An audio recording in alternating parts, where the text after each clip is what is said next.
주가에 얽힌 속내, 기업 공시 속에 숨겨진 진실, 기업 공시 완벽 분석을 통해 이기는 투자의 법을 찾는다. 안녕하세요. 변형인의 수상한 공시 진행의 권지영입니다. 투자의 시작은 공시를 제대로 이해하는 것이다 라고 해도 과언이 아닐 만큼 투자에 있어서 공시 분석은 굉장히 중요한 부분입니다. 알쏭달쏭한 공시도 이분과 함께라면 명쾌한 해답을 찾을 수 있죠. 대한민국 1호 공시 분석가 변형인 대표님과 함께합니다. 안녕하세요. 네, 반갑습니다. 이렇게 또 한 주가 시작을 했습니다. 어떻게 주말 잘 보내셨나요? 주말을 너무 잘 보내가지고 얼굴이 좀 퉁퉁 부었는데, 이번에 이번 주는 그래도 뭐 비 소식이 좀 있다고 해서 최근에 너무 더웠기 때문에 맞아요. 다소 좀 이 더위를 좀 가셔주지 않을까 좀 생각도 좀 들고. 이번 주에는 참 많은 이벤트들이 좀 있을 것 같아요. 지금 뭐 날씨도 사실 뭐 장마가 다시 올 것이다 이런 예측도 좀 있고, 우리 증시 이벤트 13일 날 금통위의 금리 인상 부분, 그리고 13일에 미국의 어떤 소비자 이 물가지수 발표 계획들 등등의 증시 불확실성 조금 두려울 수 있는 이벤트들도 좀 예고가 되어 있기 때문에 이번 한 주가 굉장히 좀 피곤하겠지만 또 사실 또 이번 주가 또 지나야 또 좋은 소식도 좀 있지 않을까 예상을 좀 해봅니다. 네, 말씀하신 대로 정말 다이나믹한 한 주가 되지 않을까 예상이 되는데요. 그래도 한 주가 시작한 만큼 월요일이니까요. 활기차게 시작하셨으면 좋겠습니다. 자, 그럼 저희는 지난주 미 증시 마감 상황부터 살펴보도록 하겠습니다. 미국의 6월 고용 지표가 예상을 웃도는 수치로 나타나면서 경기 침체 우려가 다소 완화되기는 했는데요. 견조한 고용 지표에도 연준의 금리 인상 가능성을 두고 여전히 우려 때문에 혼조세로 마감을 했습니다. 마감 상황 같이 살펴보시죠. 다우지수는 0.15% 하락한 채로 마감을 했고요. 나스닥 지수는 0.12% 상승, S&P 500 지수는 0.08% 하락한 채로 마감했습니다.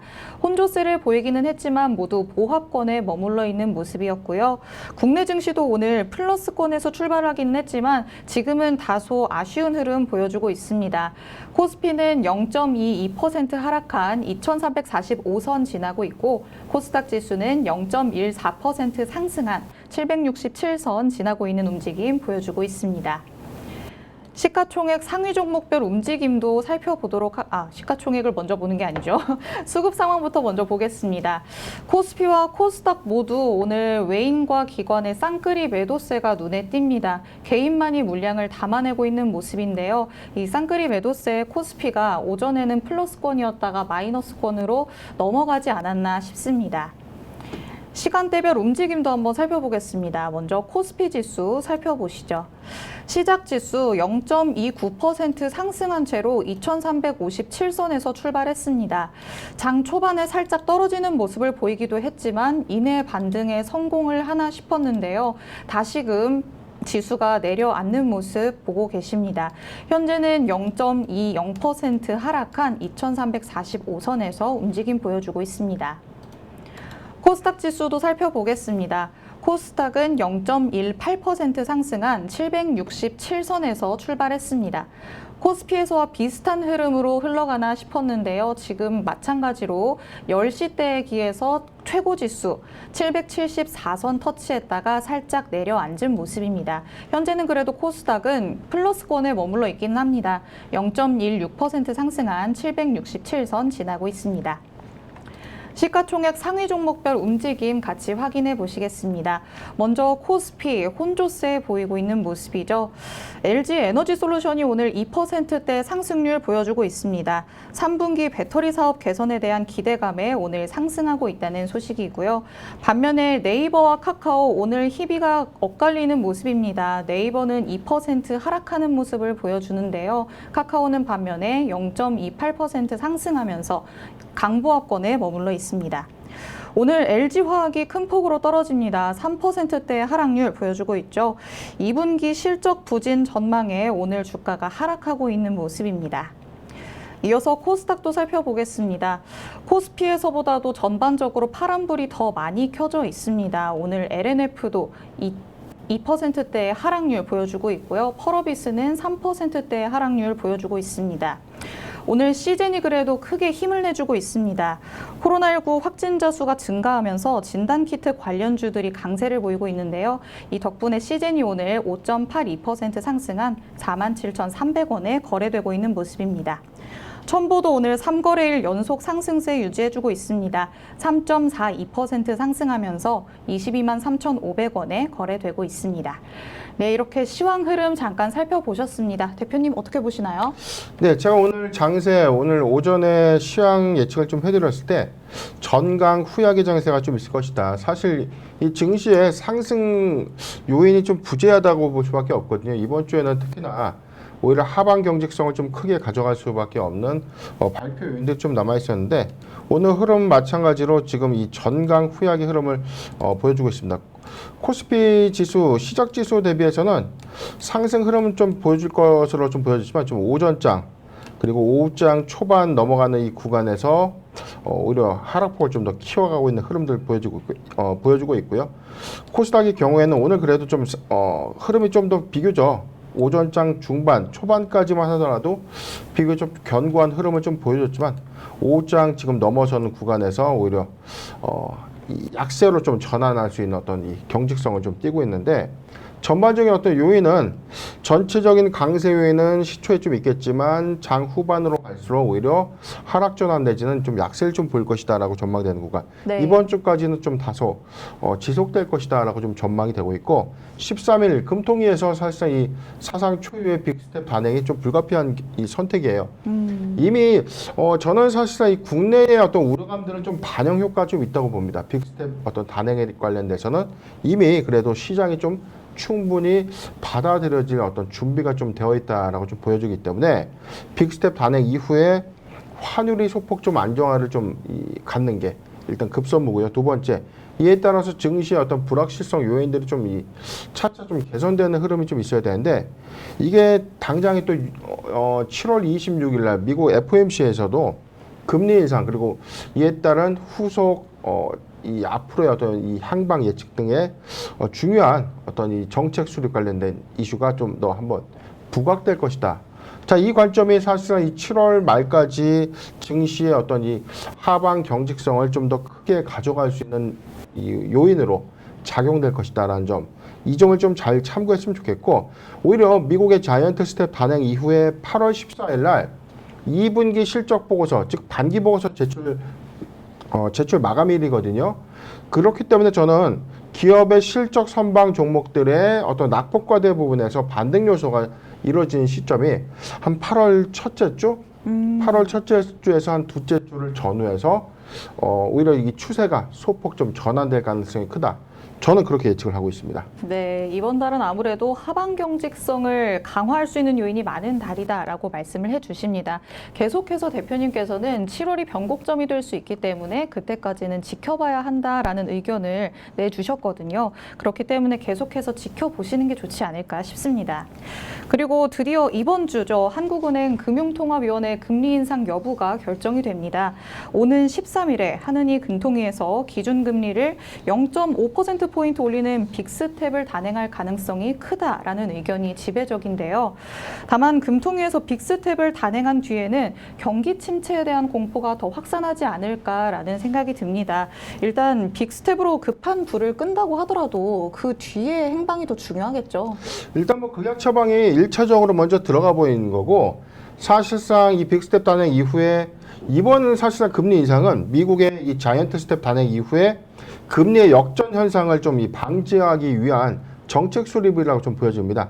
국내도 사실상 이 증시자금의 이탈 그리고 최근의 어떤 낙폭 부분을 보면 상당히 우리나라 증시도 매를 많이 맞은 편이거든요. 네. 미국 시장에 비해서 매를 많이 맞았는데 여기서 더 빠질 만한 어떤 구간이 뭐가 있을까? 뭐 한간에 뭐 1800선 갈 수도 있다. 그건 너무 오버하는 것이고요. 자, 네. 그렇게 될 일보다 최하단 시점에서는 뭐 다시금 기관 투자자가 2050선의 하단 밴드까지 예측을 좀 했는데 이걸 2022년 1월부터 좀 예측을 좀 해주지.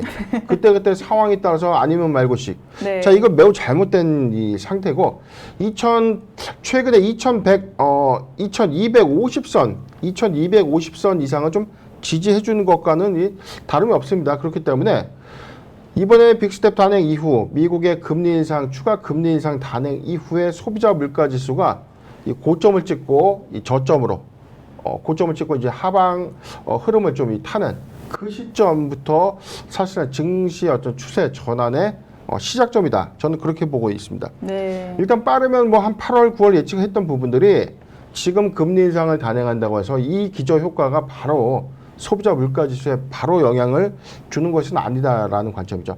그렇기 때문에 이번에 이 6월분 또는 7월 소비자 물가 지수의 어떤 발표 예정일 이 시점에도 사실상 소비자 물가가 고점을 찍고 내려오는 어떤 흐름보다는 그래도 고점 돌파할 가능성이 좀 크다는 점. 그렇기 때문에 좀 변곡의 요소는 8월 또는 9월 발표 시점에 좀 더 명확해지지 않을까 저는 그렇게 전망을 하고 있습니다. 금리 인상 단행 이후에 이 소비자 물가지수 고점을 확인하는 부분이 다소 늦어질 수도 있겠다라는 전망을 내비쳐 주셨습니다. 계속해서 추세가 바로 꺾이면 좋을 텐데 많은 분들이 기다리는 만큼 빨리 오지는 않을 것 같다라는 생각이 들기는 합니다.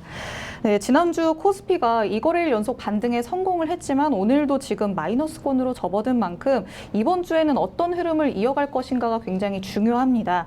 전문가들은 이번 주에 상승세를 이어갈 것인가에 대해서는 회의적인 입장을 보였는데요. 경기 침체에 통화 긴축이 병행되는 국면인 만큼 이 반등의 폭이 제한적일 것이다라는 의견이 대다수입니다.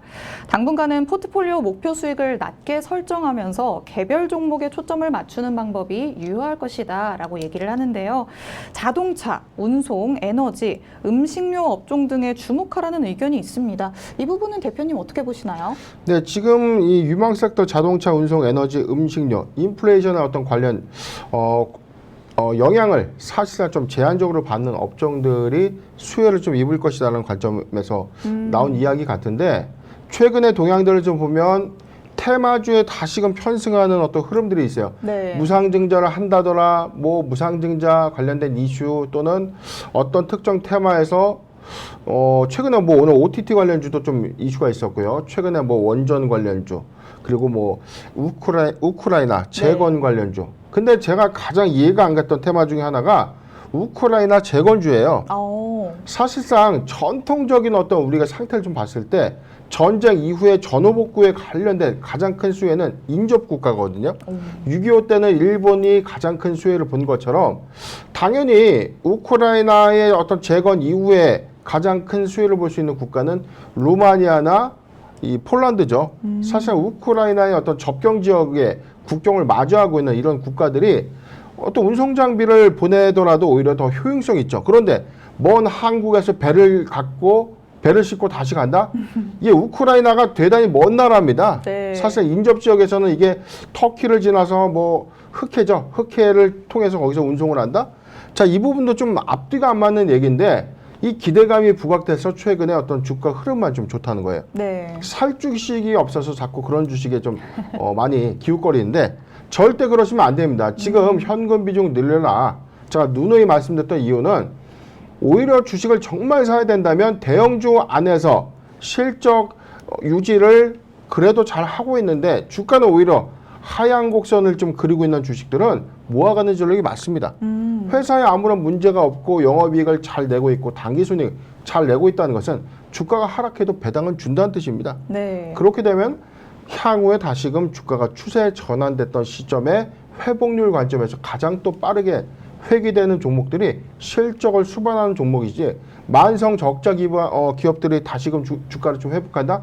자, 그럴 일들이 좀 만무합니다. 그렇기 때문에 전통적 관점에서 정말 테마주를 매수해야 된다면 테마주는 정말 그 당일 매수, 당일 매도 관점으로만 접근을 해야지 안 그러면 그 사는 그날이 바로 고점이다.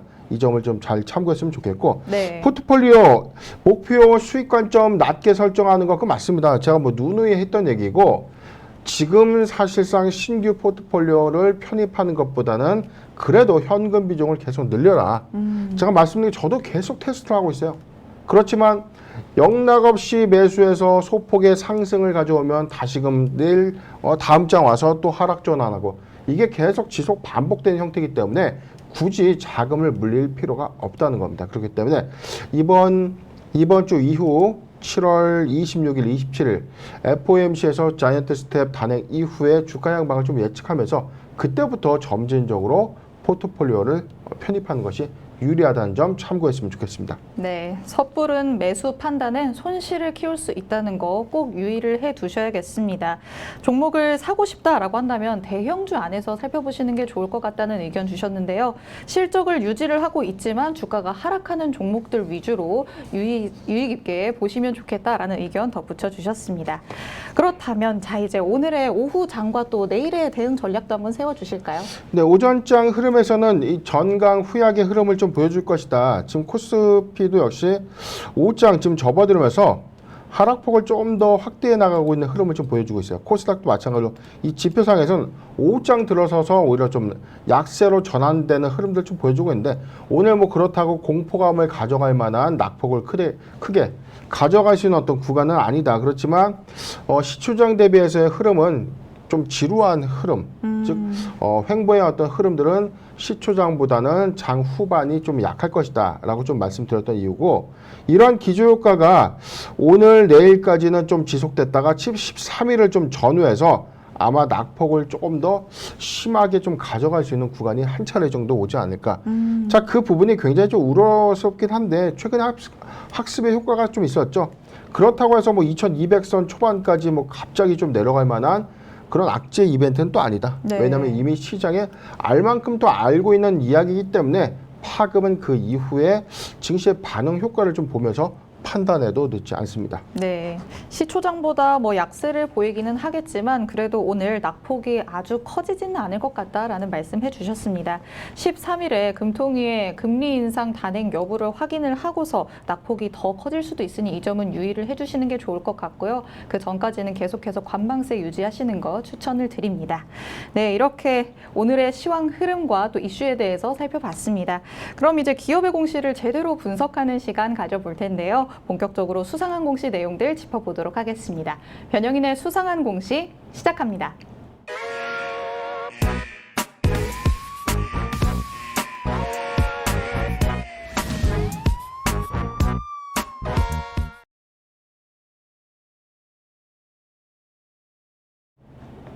수상한 공시 오늘의 첫 번째 종목은 CJ CGV입니다. 먼저 기업 개요부터 살펴보시죠.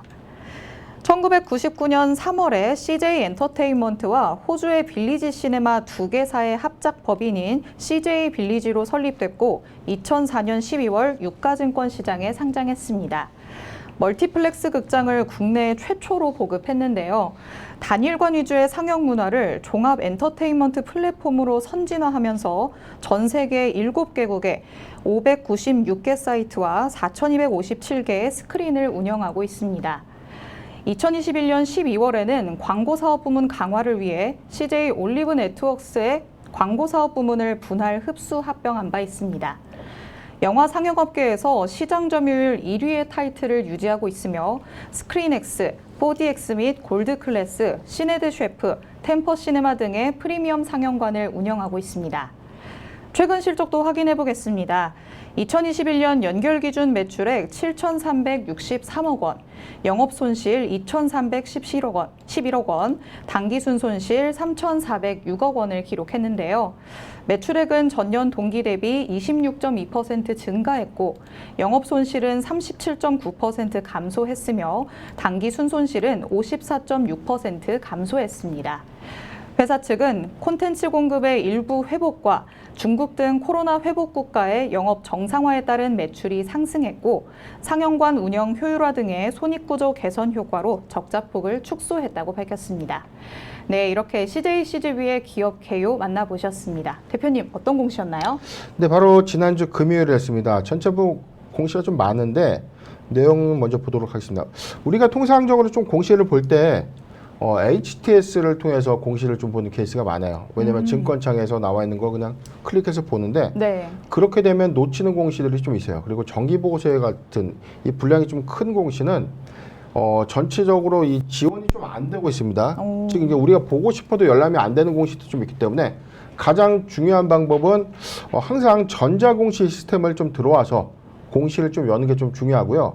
최근에 이렇게 정정사항들이 좀 많은 공시들은 최종 보고서를 좀 기준으로만 해서 공시를 좀 보다 보니까 중간에 좀 어떻게 좀 바뀌었고 언제 어떤 내용이 좀 중간에 바뀌었는지가 좀 궁금한데 이 부분을 좀 자세하게 보려면 오늘 팁을 하나 드리겠습니다. 이 하단에 왼쪽이죠. 왼쪽에 최종 보고서라고 좀 써 있습니다. 여기를 이렇게 클릭 해제합니다. 자, 이렇게 되어 있는 부분을 클릭 해제해서 검색을 하면 일자별로 쫙 펴져요. 그래서 최근에 어떤 내용들이 좀 더 다시 변했는지를 그 특정한 날짜를 통해서 확인해 볼 수 있습니다. 중간에 변동사항들이 사실상 주가에 어떤 영향이 있었던 날이 있었을 텐데 그렇다면은 어떤 날짜에 좀 우리가 좀 알고 싶은데 최종 번호로 좀 보다 보면 이런 부분들을 좀 우리가 좀 히스토리 관점에서 놓칠 수 있기 때문에 이 부분을 좀 잘 참고했으면 좋겠습니다. 바로 지난주 금요일에 있습니다. 회사 주요사항 보고서 유상증자 결정을 발표했는데 내용을 살펴보겠습니다. 회사는 최근 4,087만 337주에서 681만 8,182주의 신주 발행을 결정했습니다.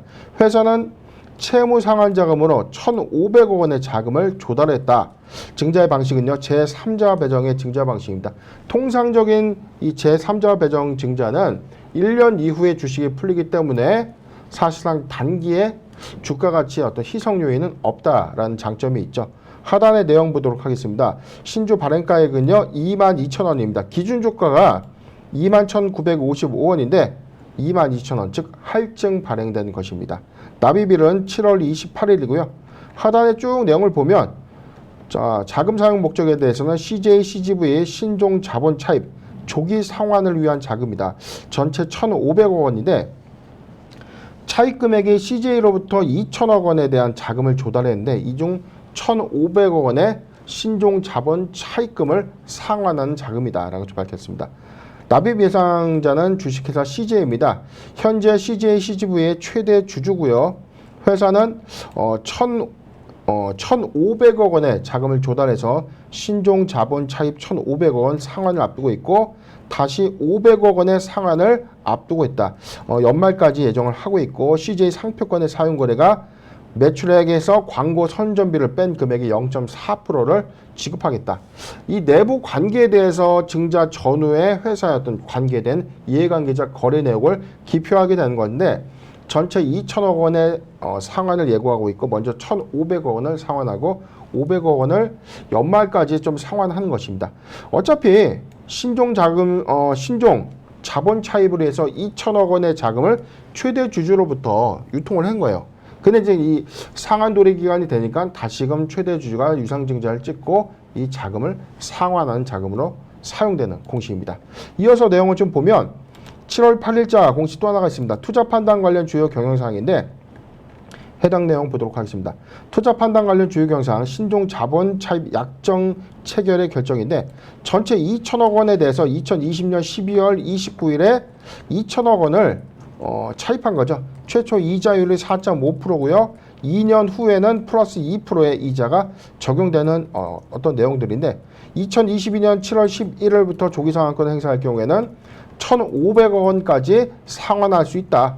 지금 사실상 상환 요구 사항들이 좀 발생됐기 때문에 1,500억 원에 대해서는 이번에 상환을 하고 나머지 500억 원을 연말에 상환한 공시다라고 좀 밝힌 내용입니다. 이어서 내용 공시 또 하나 보도록 하겠습니다. 회사는 금전 대여를 결정했는데 금전 대여는 뭐냐면 회사가 보유하고 있는 자금을 빌려준 거예요. 자, 대여의 대상은 CJ 포디플렉스입니다. 회사와의 관계는 계열회사고요. 대여 금액은 500억 원입니다. 자기 자본의 16.6%에 해당되는 수치입니다. 이자는 5.96포인트고 금전 대여의 목적은 자회사의 경영 안정성 제고와 연결 재무구조의 개선을 위해서 대여를 했다. 회사가 내부적으로 자금 거래를 하더라도 이게 무이자로 좀 빌려주면 우리도 먹고 살기 힘든데 네. 무이자로 준다는 건 주주의 반발이 생길 수밖에 없죠. 그래서 법정 이자를 준수하는 선에서 합당한 금액을 기준점으로 좀 적용하게 되는데 회사는 500억 원의 자금을 5.96포인트의 이자를 받고 빌려주는 겁니다. 2022년 7월 22일부터 실행될 예정이고요. 대여 기간은 전체적인 부분에 대해서 뭐 5.5%, 5.75, 5.96 각각의 이자, 적용이자는 좀 달라지게 되는데 이게 지금 대여 약정이기 때문에 2025년 7월 22일 3년간 자금을 빌려주는 공시다라고 보시면 되겠습니다. 네, 이번에 CJ CGV 참 금요일에 많은 공시가 나왔습니다. 그중에서도 유상증자 내용을 한번 보면요. CJ CGV의 유상증자는 모회사인 CJ가 대규모로 참여하는 형태입니다. 이것도 계열사의 자본 확충을 위해서 참여를 하는 형태겠죠? 그렇죠. 지금 사실상 CJ CGV가 코로나19에 거의 사업의 직격탄을 좀 맞았던 네. 그런 상황이었고 계열 회사의 수준도 별반 다름이 없습니다. 지금 소위 말해서 그동안 벌어놓은 돈을 계속해서 좀 까먹고 있었던 거죠. 근 2년 반 동안 코로나19의 타격이 좀 불가피했었고 주체 사업을 영위할 수 없었던 계열 회사, 지금 종속회사의 이 수익성은 좀 더 크게 악화될 수밖에 없는 상황이었기 때문에 코로나19의 사회적 거리두기가 4월 중순에 전격적으로 좀 해제가 됐고 네. 지금 엔더믹으로 전환 이후에 극장의 어떤 수익성들이 좀 크게 제고되고 있는 상황에서 2년 반 동안에 거의 걸쳐서 거의 폐업 상태에 있었던 이런 종속회사들이 신규 자금을 지원받아서 회사의 어떤 외형을 조금 더 크게 확장해 나가는 운영자금이나 관련된 어떤 채무 상환 자금으로 사용될 가능성이 큽니다. 말씀하신 대로 코로나19의 타격을 가장 많이 받은 산업 중 하나가 바로 영화 산업일 텐데요. 업계 1위인 CJ CGV가 27개월 연속으로 적자를 내기도 했습니다.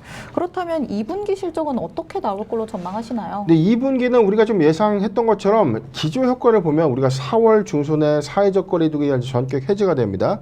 기억하기로는 한 4월 셋째 주 이후부터 영화관 개봉이 가능하다. 그래서 실내에서도 취식도 좀 가능하다라고 네. 좀 밝혔는데 그동안 정비 관점에서 바로 이 극장 개관을 하더라도 상영관이 전체 열리는 게 아니라 그동안에 이 영업 개시 준비를 좀 하는 이 과정들이 좀 필요했을 거예요. 그래서 5월 한 첫째 주, 둘째 주부터 좀 본격적인 상영관에 영화 상영들이 좀 본격화 좀 됐기 때문에 실적은 사실상 4월보다는 5월과 6월에 이 극장 관람객들의 어떤 증가로 인해서 실적 회복률이 좀 더 빠르게 적용됐을 것이다라고 좀 전망을 했고 있기 때문에 네. 2분기의 실적 회복률은 이 수익성을 좀 크게 좀 가져갈 수 있는 요인보다 이 영업의 어떤 손실폭을 좀 크게 감소시키는 그런 흐름으로 실적 발표가 될 가능성이 좀 크고요. 3분기부터는 턴 어라운드 관점에서 3분기 또는 4분기를 좀 예측을 하고 있는데 최근에 이 관람객들이 좀 빠르게 좀 증가를 하고 있다는 겁니다. 네. 최근에 이 흥행 대작이 있었죠. 범죄도시 2가 1,000만 관객을 좀 동원을 했어요. 네. 이 극장 영화 산업의 점유율 1위를 기록하고 있는 이 CJ CGV 입장에서는 이에 따른 어떤 이 누계 관람객 수가 증가되면 될수록 오히려 수익성을 좀 더 크게 제고할 수 있는 방침인데 최근 신작이 범죄도시 2가 있었고요. 탑건, 그다음에 하반기 대작이라고 좀 불리우는 아바타 2, 블랙팬서, 그다음에 한산. 대표적인 어떤 영화의 흥행이 좀 예고될 수 있는 어떤 이 블록버스터급 대작들이 출시를 좀 앞두고 있다. 네. 자, 이 부분이 하반기 실적의 전망치를 크게 예상해 볼 수 있는 어떤 중대한 포인트가 아닌가 좀 전망을 해보고 상반기에는 우리가 예상했던 것보다 큰 폭의 회복을 가져오진 못했을 겁니다. 4월 달에 부분적인 실적 감소 요인이 좀 분명히 있었기 때문에 5월과 6월에 월별 기준에서는 흑자 전환을 했을 것이다 라는 어떤 전망들이 좀 나오고 있기 때문에 이런 기대감들이 상반기부터 좀 적용되는, 즉 2분기 실적의 영업 손실 폭을 감소시키고 하반기에 이 손익의 폭을 좀 증가시킬 수 있는 포인트가 중요한 체크 포인트다라는 점 참고했으면 좋겠습니다. 네, 맞습니다. 이 관객 수가 1,000만을 달성하는 영화도 나올 만큼 극장가가 다시 활기를 어느 정도 찾아가고 있기는 한데요. 그런데 영화 관람료의 상승폭이 가파르다고 합니다. 이런 점이 실적 개선에 변수로 작용할 수도 있을 것 같은데 그럼 어떻게 돼야 될까요? 일단 두 가지 측면인데 지금 티켓 값이 좀 올라가지고 지금 경기 침체 국면에서 티켓 값이 오른다는 건 과거의 데이터가 좀 있었어요. 주머니 사정이 얇아졌을 때 사실상 극장 2번 갈 거 한 번만 간다는 거죠. 그렇죠. 앵커님은 어떠세요? 지금 이 티켓 값 올리고 나서 네. 영화관 가는 거 좀 괜찮나요? 근데 저는 그냥 갑니다. 네. 이게 문화 혜택을 좀 좋아하시는 분들은 영화 좀 자주 보시는데 네. 저 같은 경우는 영화를 사실상 재밌는 것만 좀 보는 편이에요. 아, 맞아요. 계속해서 좀 가는 것보다는. 그런데 이제 옛날에 뭐 이 통신사 제휴를 통해서 뭐 50% 할인 티켓도 있고 뭐 한매가 또 무료이거나 뭐 이럴 때는 네. 일단 뭐 재미가 있던 없던 간에 뭐 영화관을 좀 자주 갔던 기억이 좀 있는데 네. 이게 만약에 티켓의 어떤 가격 부담이 좀 더 심해진다면 실적에 뭐 저는 부분적인 영향은 좀 있지 않겠는가 전망을 좀 해보는데 그렇죠. 아마 그래도 이 판매율이 좀 감소되는 원인이 좀 있다면 이 CGV 입장에서는 오히려 마케팅 역량을 좀 강화해서 제휴 할인 혜택을 좀 더 늘리는 방식으로 선회할 수 있는 요인이 있기 때문에 네. 이 부분은 크게 우려할 만한 상황은 아니다라는 점 참고했으면 좋겠습니다. 티켓 값이 올라간다고 하더라도 그를 상쇄시킬 만한 할인 혜택이 적용될 수도 있으니까요. 그 영향이 조금 미미할 수도 있겠다라는 의견 주셨습니다. 그렇다면 이제 CJ CGV의 앞으로의 투자 전략도 한번 세워주실까요? 네, 지금 일본 기준에서는 다시금 매수하기 좋은 어떤 바닥권의 영역대까지 좀 내려와 있는 구간인데 지금 리오프닝 관련된 기대감들이 지난해 6월 34,800원까지 상승하면서 지금 기대감들은 좀 반영되고 있다는 거죠. 항상 강조드렸던 부분이 리오프닝 관련된 앞으로 좋아질 것이다 라는 기대감들이 선반영됐지만 실적이 수반되지 않았기 때문에 공매도에 타깃이 됐던 종목들 중에 하나가 바로 리오프닝 관련주입니다. 월봉 기준에서 좀 보면 2020년도 그러니까 2020년도 코로나19의 이전 코로나19가 확산세를 좀 더 크게 가져갔던 기점이 2020년도 3월 요 기점이었거든요. 참 이상하게 좀 잠깐 떴는데 이걸 잠깐 내리도록 하겠습니다. 이 기점이라고 보면 코로나19 이전의 주가의 어떤 상태의 흐름들을 좀 보면 사실상 상단 배경에서 그래도 이 구간에는 최소 좀 머물러야 되는 어떤 구간들이 아닌가. 지금 이 전체적인 월봉 주가 기준을 좀 보더라도 주가는 좀 저점에 형국에 좀 처해져 있는 상황들. 즉 업황이 회복해 준다면 주가는 자연적으로 자리를 좀 찾아갈 수 있다는 점을 잘 참고할 수 있는 요인입니다. 매수하기 좋은 구간 CJ, CGV의 경우에 제가 한 4차례에 걸쳐서 타점도 좀 잡아드린 바 있었는데 과거 타점 구간들이 제가 기억하는 요 구간이었습니다.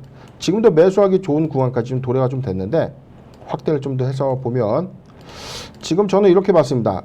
19,000원, 19,000원에서 21,000원, 19,000원에서 21,000원 구간 포트 비중 5%의 분할 매수 의견을 좀 제시해드리고 상반기 기조효과에 대한 기대감이 3분기에 손익의 확대 관점에서 우리가 가져가는 전략이 유효하다는 점 참고했으면 좋겠습니다. 네, CJ CGV의 주가가 지금은 저점에 내려와 있는 것 같다라는 의견 주셨습니다. 업황이 회복되면 주가는 자연스럽게 제자리를 찾아갈 것이다 라고도 말씀을 해주셨는데요. 지금도 매수하기 좋은 구간에 도래를 해 있다고 하십니다. 19,000원에서 21,000원에서 포트 비중 5%의 분할 매수 의견 주셨습니다. 3분기부터는 실적 개선의 여지가 있기 때문에 계속해서 눈여겨보시는 것도 좋을 것 같습니다. 이렇게 첫 번째 종목 CJ CGV 만나봤습니다. 이어서 살펴볼 수상한 공시 오늘의 두 번째 종목은 신진 SM입니다. 먼저 기업 개요부터 확인해 보겠습니다. 2001년 7월에 설립돼서 2011년 11월 코스닥 시장에 상장했습니다. 주 사업으로 자체 보유 기술로 제작된 정밀 가공 설비를 이용한 표준 플레이트의 제조 및 판매를 영위하고 있는데요. 표준 플레이트는 기계 산업의 가장 기초적인 부품 소재로 국내외 총 40여 건의 가공 설비와 관련한 핵심 특허를 보유하고 있습니다. 특히 상하면과 양측면 동시 가공 장치, 금속 판재 절개홈 이격 장치 등 원가 절감 및 제작 효율 향상이 신진 SM의 핵심 경쟁력입니다. 최근 실적도 확인해 보겠습니다. 2021년 연결 기준 매출액 610억 원, 영업이익 41억 원, 당기순이익 48억 원을 기록했는데요.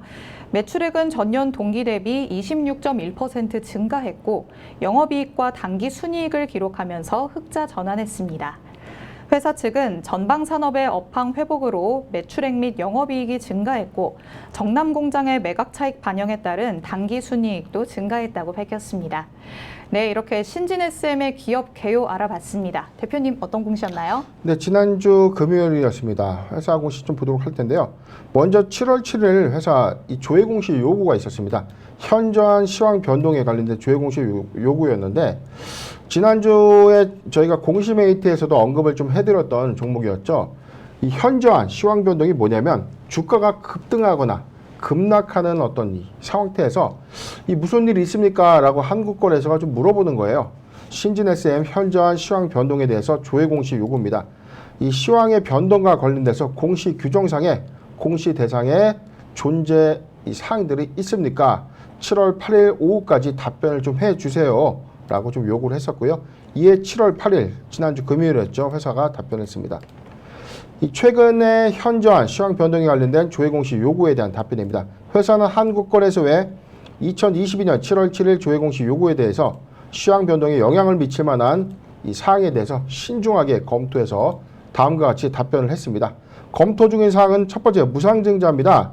회사는 유통주식 시장의 확대를 위해서 무상증자를 검토하고 있는데 현재까지는 아직 확정된 사항이 없습니다. 상기 사항과 관련돼서 추후 1개월 이내 또는 확정되는 즉시 공시하도록 하겠습니다. 라고 좀 답변을 했습니다. 조회 공시 요구에 대해서 재공시 기한은 통상적으로 한 달을 적용해요. 1개월을 적용하고 1개월 안에서 확정된 내용들이 있다. 그럼 무상증자 공시가 됨으로써 조회 공시에 대한 최종 답변을 하게 되는 것이고 한 달 안에 검토가 됐는데 한 달 이후에도 뭐 특정된 어떤 내용들이 없다. 그럼 재공시 사항도 똑같을 거예요. 무상증자를 검토하고 있는데 현재까지 확정된 바가 없다. 그런데 우리가 공시들을 많이 살펴보면 매달 한 달에 한 번씩 앵무새 같이 똑같이 대답합니다. 이런 케이스에서 갑자기 어느 순간에 1개월이 아니라 3개월 단위로 또 답변을 해요. 그런 상황들은 해외 비즈니스나 지금 정책에 대한 어떤 투자 수립을 영위하고 있는 회사들 이게 단일화돼서 바로 뭐 한두 달 만에 답변할 수 있는 사항이 아니라 검토의 과정과 수립까지 상당한 좀 시간이 좀 걸릴 수밖에 없는 그런 의사결정들은 계속해서 뭐 한 1개월 후에 똑같은 대답할 이유가 없죠. 네. 그런 경우에는 3개월 또는 6개월 단위로도 공시를 좀 할 수 있습니다. 그런데 여기서 문제입니다. 조회 공시 요구에 대해서 이거 1년, 2년이고 계속 미확정으로 답변할 수 있습니까? 최종적으로 미확정으로 답변해서 우리 안 합니다. 라고 하면 공시 번복에 따른 불성실 공시법인에 지정될 수 있다는 점도 참고를 하셨으면 좋겠습니다. 네, 우선 신진 SM의 공시 내용 확인해 보셨습니다. 보신 대로 지난 7일에 한국거래소로부터 공시 대상 존재 여부에 대한 조회 공시 요구를 받았는데요. 개인 주주가 신진 SM의 주식을 100억 원 넘게 사들였는데 그렇다면 개인이 회사의 경영권을 확보하겠다는 건가요? 네, 최근 공시가 있었습니다. 7월 7일 목요일이었는데 회사 주식 등의 대량 보유 상황 보고서. 이 공시가 뭐냐면 개인 투자자든 모든 투자자가 지분, 회사의 지분 5%를 취득하게 된다면 반드시 해야 되는 공시입니다. 이 공시를 안 하면 자본시장법 위반, 실적법 위반 사항이 되기 때문에 반드시 좀 숙지를 좀 해야 되는데 지분 취득을 해서 5%가 초과된 날로부터 5영업일 이내에 반드시 해야 되는 공시가 바로 주식 등의 대량 보유 상황 보고서입니다. 회사 김대용 씨라고 좀 밝혀졌는데 108만 5,248주 전체 12.09포인트의 지분을 취득함에 대해서 신규 지분 취득 공시를 한 겁니다. 그런데 중요한 포인트가 있어요. 보유 목적을 보면 회사의 경영권 확보와 행사를 위해서 그리고 무상증자 주식거래 활성화를 위한 기타 주주가치 제고를 위해서 경영권 확보 행사를 목적으로 주식을 취득했다라고 좀 밝혔습니다.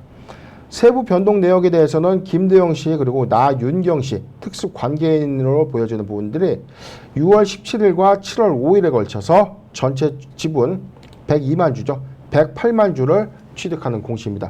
여기서 내용을 보면 주가가 그동안 올랐고 풍문도 너무나 많이 돌았어요. 지금 무상증자 요구를 위해서 소수의 주주가 지분을 좀 매수해서 회사의 경영권에 도전을 좀 하겠다. 그런데 취득한 전체 주식 수는 12.09포인트죠. 결코 작지 않은 주식을 좀 취득함으로써 회사에 오히려 이 주주의 목소리를 좀 더 내겠다라는 의도로 좀 작용이 됐고 이에 따라서 사실은 그래도 저는 회사가 이걸 좀 이 무상증자를 승인해 줄까? 네. 저는 승인 안 해줄 것이다라고 전망을 했거든요. 그런데 회사가 그래도 무상증자 검토를 좀 하고 있다는 긍정적인 소식은 이 신진 SM의 주주 가치를 제고하고자 하는 어떤 의도가 아니었나. 그런데 한간에 또 이런 얘기가 있습니다.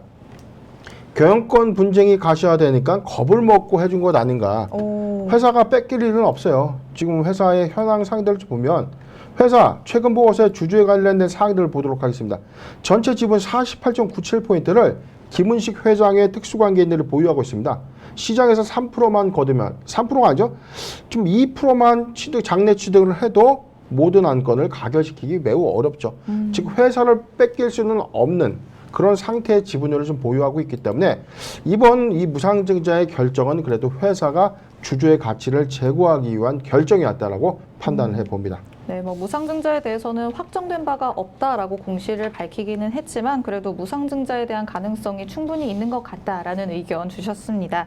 이렇게 무상증자에 대한 기대감으로 주가가 급등했다가 또 급락하기도 했습니다.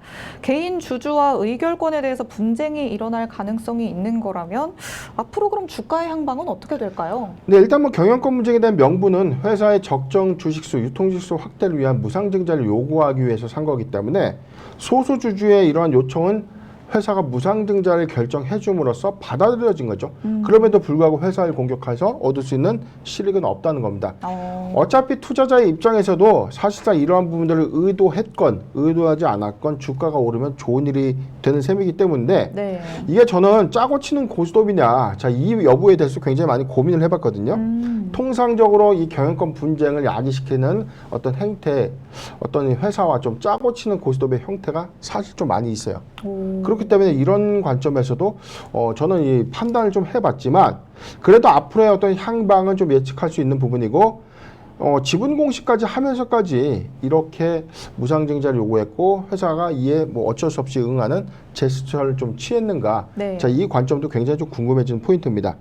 우리 이 실시간 채팅에서 지금 질문이 하나 있었어요. 무상증자가 상한가로 몇 번 나올 정도로 대단한 호재인지 궁금하다라고 좀 문의를 좀 주셨는데 무상증자가 사실상 이 투자자 관점에서는 이 주식수가 좀 늘어나는 것이 과연 좋은 것인가? 네. 신주가 유통되는 관점에서는 주가 가치가 희석될 수밖에 없기 때문에 1,000원짜리 가치가 주식이 오히려 많이 늘어난 상태에서 왜 호재입니까? 그런데 보유자 관점에서 장기 보유자 관점에서 회사의 신주를 무상으로 좀 지급해주는 관점에서는 오히려 이에 따른 기대감이 반영되면서 주가가 오른다면 구주주의 입장에서는 주가 상승에 따른 이 실익이 있고 이후에 무상 신주를 다시금 교부받으면서 이 부분에 대한 차익 효과가 있기 때문에 이게 기존의 주주들한테는 좀 좋은 긍정적인 어떤 호재로 작용이 되는 셈입니다. 그런데 반대로 무상증자 신주를 받기 위해서 이 매수를 한다. 자, 이 관점은 우리가 많이 고민을 해야 된다라고 좀 제가 강조해드리고 있는데 가령 무상증자를 발표하고 난 이후에 대부분의 회사들의 주가 흐름을 보면 네. 상당수 발표 이전부터 주가가 올라 있어요. 그렇기 때문에 지금 무상신주를 받기 위해서 덜컥 매수를 하면 권리락 이후에 무상신주를 받았을 때 오히려 마이너스 나는 효과들이 좀 더 컸다는 거죠. 그렇기 때문에 지금 무상증자의 효과는 신규종 매수 관점보다는 오히려 보유자 관점의 영역이라는 점 참고했으면 좋겠습니다. 무상증자와 관련해서는 기존의 주주로서 가지고 있는 사람들이라면은 반영이 돼서 주가가 오르기 때문에 어느 정도 실익을 가져올 수 있는 부분이지만 무상증자를 노리고 신규로 진입하는 분들에게는 다소 안 좋을 수도 있다라는 말씀해 주셨습니다.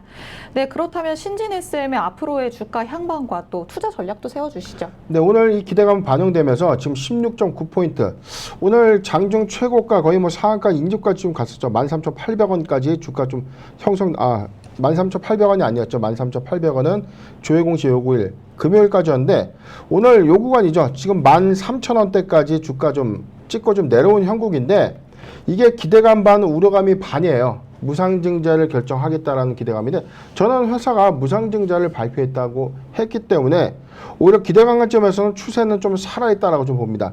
지금 매수 관점에서 8,600원이 지지가 된다면 보유자 관점에서는 주식을 매도할 이유가 없습니다. 현 시세대로 무상의 신주를 좀 받는 것이 좀 유익해 보이고 신규종 매수 관점에서 신진 SM을 신규 편입하기에는 굉장히 좀 부담스러운 자리입니다. 만약에 도래가 가는 구간, 도래가 좀 가능하다면 8,000원에서 8,600원대가 내려와 준다면 8,000원에서 8,600원대가 한번 만약에 내려와 준다면 이때 포트 비중 한 5% 정도의 분할 매수 정도는 괜찮은데 추세 매매상에서는 지금 상당 고가다. 자, 이 부분을 좀 잘 참고하시고 보유자 관점의 영역이다라는 점 참고해서 투자 전략 세우시길 바라겠습니다. 네, 현재 신진 SM은 보유자 관점의 영역이다라고 말씀을 해주십니다. 무상증자에 대한 기대감의 추세가 아직 살아있기 때문에 기존의 보유자라면 8,600원을 지지한다면 계속해서 보유하는 게 좋을 것 같고요. 신규적 매수 관점으로는 지금 적절하지 않다라고 말씀을 해주십니다. 만약에 8,000원에서 8,600원 사이의 구간에 도래하게 된다면 그때는 포트 비중 5%의 분할 매수해도 좋다라는 의견 주셨습니다.